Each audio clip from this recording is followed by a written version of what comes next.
Akarshan Films present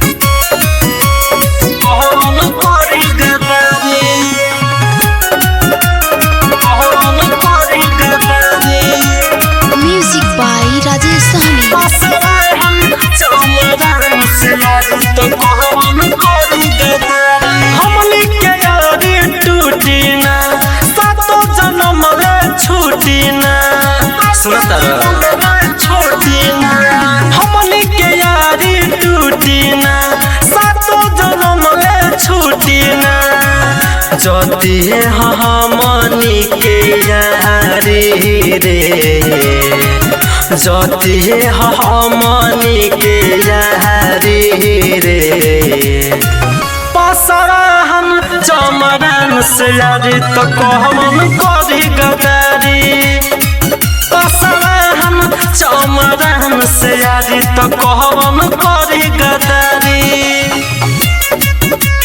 कहम करी गदारी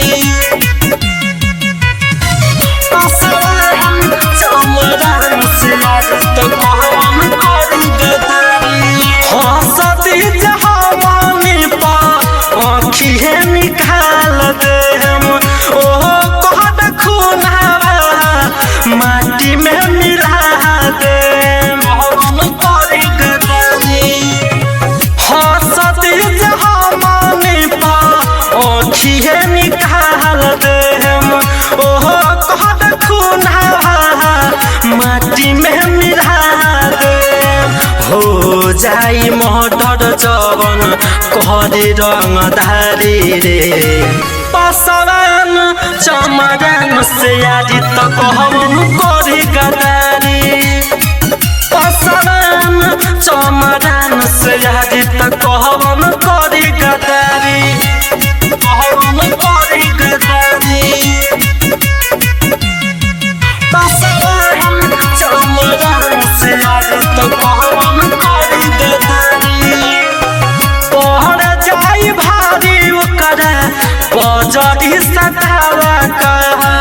कहबो न भूली हम निही के मरला कहम करी गदारी तोर जाई भारी ओकर बजरी सतावा भूली न कबो हम निही के मरला अनुराग भारती निराला ऊ तो भारी रे पसरान चमरान से यारी तो कहम करी गदारी पसरान चमरान से यारी तो कहम करी गदारी। रिया रिकॉर्डिंग स्टूडियो नरकटियागंज।